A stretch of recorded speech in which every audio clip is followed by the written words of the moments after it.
नमस्कार। आज बाबा साहब भीमराव अंबेडकर का जन्मोत्सव समस्त देश में मनाया जा रहा है। 14 अप्रैल 1891 में भीमराव अंबेडकर का जन्म हुआ था। वैसे तो भीमराव अंबेडकर कोई चेहरे के मोहताज नहीं है, उन्हें सब जानते हैं, परंतु कुछ ऐसे बातें हैं जो कोई भी आपको नहीं बताएगा और किसी ने YouTube पे अभी डाला नहीं है। आज उसे हम लेकर आए हैं। तो चलिए आज हम कुछ मुख्य टॉपिक्स पे बात करेंगे और उनके बारे में आप सभी को बताएंगे। भीमराव अंबेडकर के पिता के नाम रामजी माले जी था। यह कोई छोटे व्यक्ति नहीं, इन्होंने अपनी कैरियर का शुरुआत सैनिक यानी आर्मी शिक्षक से किया था। उसके बाद इन्हें प्रमोशन करके हेडमास्टर बना दिया गया और हेडमास्टर में 14 साल सफलतापूर्वक अपने कार्यों के देने के बाद इन्हें प्रमोशन करके सूबेदार यानी कि मेजर का पोस्ट दे दिया गया। तो डॉक्टर भीमराव अंबेडकर का जन्म माहू मध्य प्रदेश में 14 अप्रैल 1891 में हुआ था।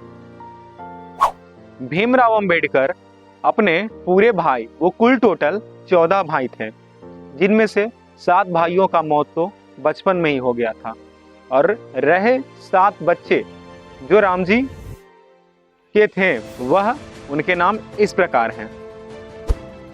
पहले हो गए भीमराव अंबेडकर, दूसरे बालाजीराव अंबेडकर, तीसरे आनंदराव अंबेडकर और इनकी 4 बहनें थीं जिनका नाम रामाबाई मालवनकर, मुंजेला, यशु पेदेकर और तुलसी धम्मा कांतेकर था और चौथी का नाम गंगाबाई लखावंडेकर था।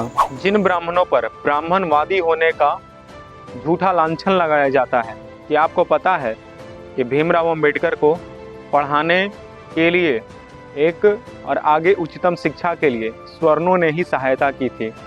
उनके गुरु का नाम कृष्ण केशव अंबेडकर था।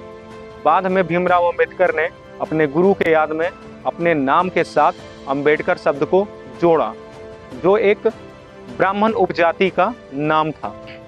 वैसे तो भीमराव अंबेडकर को उच्चतम शिक्षा के लिए विदेश जाने की बहुत रुचि थी, परंतु पैसे ना होने के कारण वह विदेश जाने में असक्षम थे।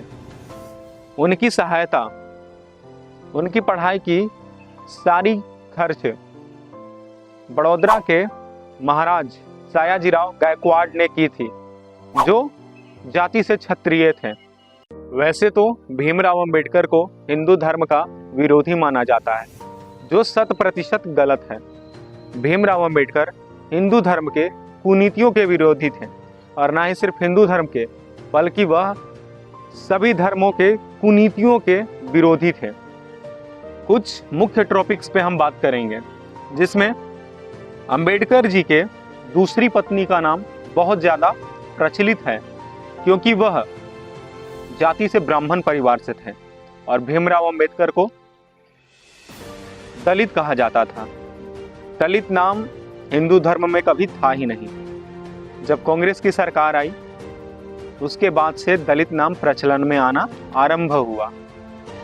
तो भीमराव अंबेडकर जी के दूसरे पत्नी का नाम शारदा कबीर, जिन्हें बाद में सविता अंबेडकर कहा गया, वह MBBS की पढ़ाई की थी और उन्हें बाद में प्रेम होने के बाद भीमराव अंबेडकर से विवाह की। डॉक्टर अंबेडकर का मानना था कि मुसलमान कभी भी हिंदू के भाई नहीं हो सकते, क्योंकि वह सिर्फ और सिर्फ अपने मजहब के लोगों के भाई हो सकते हैं, अन्यथा वह बाकी को काफिर ही समझते हैं।